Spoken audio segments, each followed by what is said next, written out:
పిఠాపురంలో డబ్బులు పంపిణీ చేస్తూ ఉంటే అది పట్టుకోవడానికి పోలీసులు వెళ్తే ఆ టైంలో జాగ్రత్తగా తప్పించేశారు. ఇది ఒక స్క్రీన్ ప్లే తరహాలో జరిగిందంటూ సాక్షి ఓ పెద్ద కథనాన్ని ప్రొజెక్ట్ చేసింది.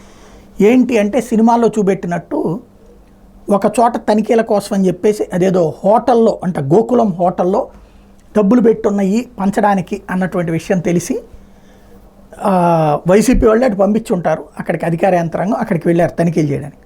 కరెక్ట్గా ఆ టైంకి గాజు గ్లాసులతో ఉన్నటువంటి అట్టపెట్టెలు కొన్ని వచ్చి ఒక తనిఖీ కేంద్రం దగ్గర అడ్డంగా ఆపేశారు.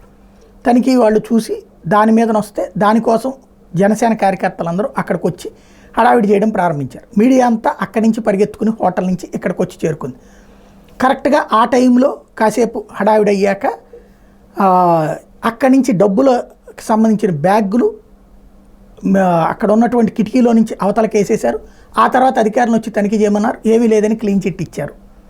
ఇది జరిగింది అని వైసీపీ ప్రొజెక్ట్ చేస్తుంది. ఇందులో రెండు కోణాలు ఉంటుంది. గోకులం హోటల్లో డబ్బులు ఉన్నాయి అని తెలిస్తే అధికారులు దాన్ని చుట్టుముట్టేటప్పుడు అటు పక్కన కూడా ఉండాలిగా. వాళ్ళకి తెలియదు అంటే అధికారులు తప్పుడు వాళ్ళు అయి ఉండాలి.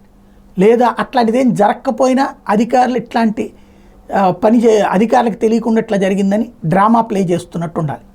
ఓవరాల్గా సినిమాల్లో స్క్రిప్ట్ లాగా స్క్రీన్ ప్లే తయారు చేసి పెట్టింది సాక్షి. ఇది నిజమో కాదు ఆ ఊరి వాళ్ళకి ఆ చుట్టుపక్కల ఉన్న వాళ్ళకి తెలుస్తుంది.